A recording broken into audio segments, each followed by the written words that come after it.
The funeral program arrived 3 days after the service. My sister Beth had overnighted it from Phoenix, a thick cream envelope with my name written in her careful cursive. Inside, a glossy trifold memorial for our mother, Margaret Rose Chen. Beloved wife, mother, and grandmother. Asterisk, I stared at the family photo on the front panel. There was Beth, radiant in her navy dress. Her husband David with his perpetual golf tan. Their twin daughters flanking my mother's wheelchair. Everyone smiling toward the camera, the Arizona desert sunset painting them golden. I wasn't in it, not. Because I hadn't been there. I'd flown in from Seattle 2 days before Mom died, sat by her bedside for 36 hours straight while Beth handled the arrangements. I'd held Mom's hand when she took her last breath, whispered the Mandarin, lullaby she used to sing to us when we were small. But somehow, in the official story of her death, I've been cropped out. The thing about being the difficult daughter is that eventually you stop being a daughter at all. You become a complication, a footnote, a name they mention without particular. Sigh that says, we tried. I've been trying too for 43 years. It started when I was 12 and chose violin over cheerleading. Mom had wanted me to be like Beth, popular, pretty, uncomplicated. Someone who'd marry well and produce grandchildren who looked good in Christmas photos. Instead, I got scholarship, offers to conservatories, and a stubborn streak that made family dinners feel like negotiations. Mia's going through a phase, Mom would tell her friends, even when I was 25 and performing with the Seattle Symphony. Even when I was 32, and married to James, a kind man who restored vintage guitars, and never minded that I practiced at 6 a.m. Even when I was 38 and finally pregnant after years of trying, the miscarriage happened at 22 weeks. We'd already picked out names, painted the nursery sage green, bought tiny socks that never got worn. James helped me. While I fell apart and I called Mom from the hospital bathroom, voice breaking. Oh, honey, she said, and I thought maybe this would be the thing that brought us closer. Shared grief, the kind of loss that strips away everything except what matters. Maybe this is for the best. You're so busy with your career, and James seems so unconventional. That was the last time I told her anything that mattered. Beth, meanwhile, had done everything right. Married her college boyfriend, produced photogenic twins, bought a house in Scottsdale with a pool and a 3-car garage. She sent Mom weekly photos of the girls' soccer games, dance recitals, honor roll certificates. She flew Mom out for every holiday, every birthday, every milestone worth documenting. I sent cards. Sometimes I called. But the conversations felt scripted, like we were reading from different plays. How's the music? Mom would ask the way you ask about someone's diet. Politely, with no real interest in the answer. Good, I'd say, and not mention the standing ovation from the night before. Or the recording contract I'd just signed. Or the way music felt like the only language I'd ever spoken fluently. After James and I divorced, amicably, quietly, the way we'd done everything else, I stopped calling as often. Mom didn't seem to notice. Beth's Christmas cards started arriving addressed only to me, no longer including "and James" in her looping handwriting. The final break came 2 years ago. Mom had been diagnosed with early-stage Alzheimer's, and Beth called a family meeting to discuss care options. I flew down for the weekend, rearranged concert dates, prepared to be helpful.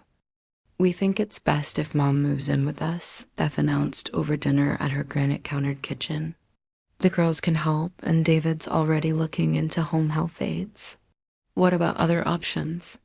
I asked. There are some wonderful facilities in Seattle, closer to the medical center. Mia. Beth's voice was patient, the way you'd speak to a child. You don't understand what this involves. The daily care, the consistency. Mom needs stability. I'm not unstable. You're not married. You travel for work. You live in a one-bedroom apartment.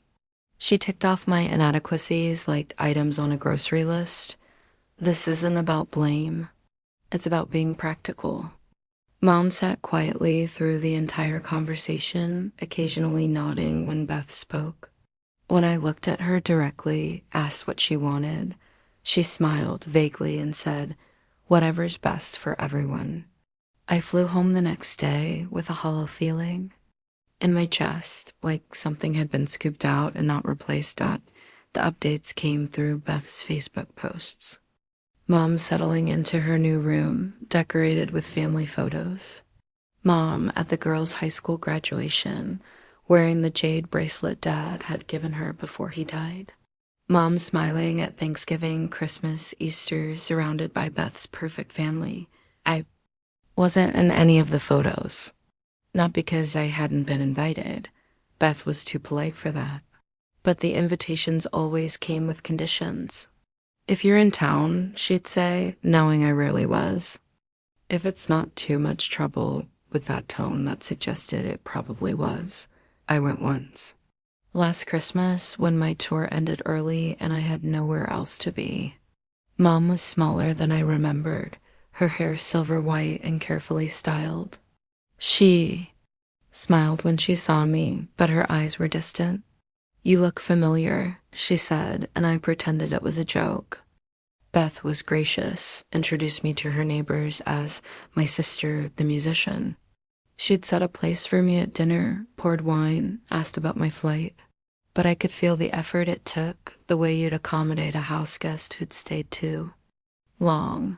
The twins were polite but distracted, more interested in their phones than their aunt they barely knew. David made conversation about the weather, the traffic, safe topics that required no investment. After dinner, I found Mom in the living room, looking through a photo album.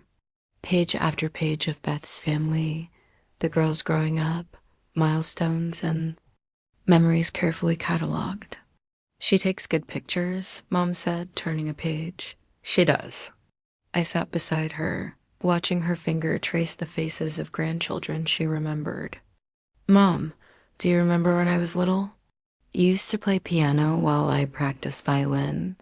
We'd work on duets." She looked at me then, really looked, and for a moment I thought she might remember, but then she closed the album and smiled politely. "That's nice, dear." I left the next morning, claiming an early flight. Beth hugged me goodbye, told me to visit again soon. We both knew I wouldn't. When the call came that Mom was dying, I didn't hesitate. I took the first flight to Phoenix, went straight to the hospital, and sat vigil for 2 days. Beth came and went, handling logistics, making calls, coordinating with the church. She was good at that, the practical stuff, the public face of grief, but I was the one who held Mom's hand when she got scared. I was the one who played violin beside her bed, soft melodies that seemed to calm her breathing. I was the one who promised her it was okay to let go. Beth was in the hallway, on the phone with the funeral director when Mom died. She came running. When the machine started beeping, but by then it was over. "I'm sorry," she whispered, and I knew she meant it. "I should have been here. It's okay," I said, and meant it too. "She knew you loved her." For a moment, standing there in the hospital room with our mother's body cooling between us, I thought maybe this would change things. Maybe grief would strip away the careful politeness, the accumulated resentments, the decades of misunderstanding. But then Beth started making lists. Funeral arrangements, obituary, flowers, reception. She moved like a general marshaling forces, and I let her. It was easier than fighting, and I was too tired to pretend I belonged in that choreographed dance of mourning. The funeral was beautiful. Beth had arranged everything perfectly. Mom's favorite flowers, the hymns she'd loved, a eulogy that painted her as a devoted mother and grandmother. The church was packed with Beth's friends, her neighbors, people who'd known Mom only in her final years. I sat in the second row, wearing the black dress I'd worn to too many concerts and listened to Beth speak about a woman I barely recognized. Generous, she said, devoted, always putting family first. It wasn't a lie, exactly, but it wasn't the whole truth either. After the service, people came up to me with careful condolences.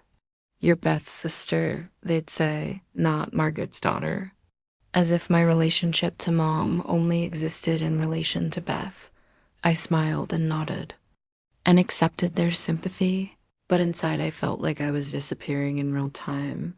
The reception was at Beth's house, of course. Catered, elegant, the kind of event Mom would have loved. I helped where I could, but mostly I watched. Watched Beth accept casseroles and sympathy cards. Watched her daughters serve coffee and cake. Watched David manage the guest book. I was there, but I wasn't part of it. I was an observer at my own mother's funeral. That night, alone in my hotel room, I called my oldest friend Sarah.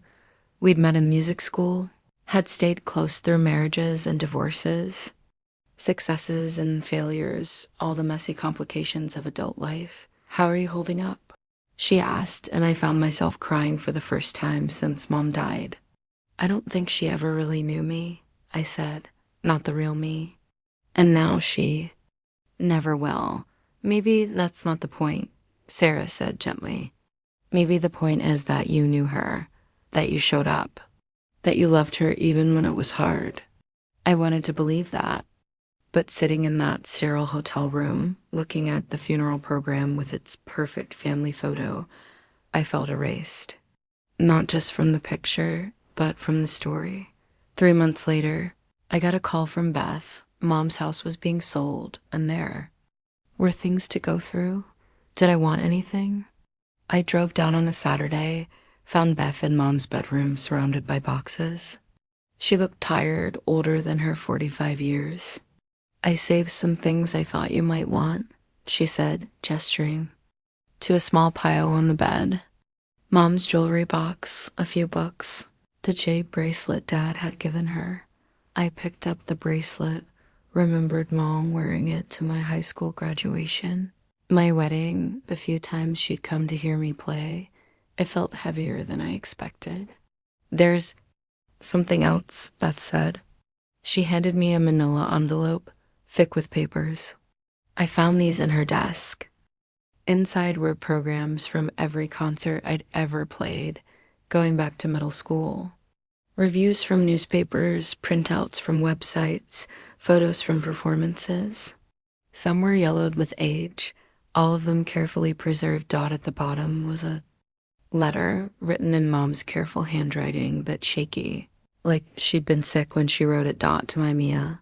I know I wasn't good at saying this when I could still find the words, but I want you to know I heard you. Every note, every song, every time you played.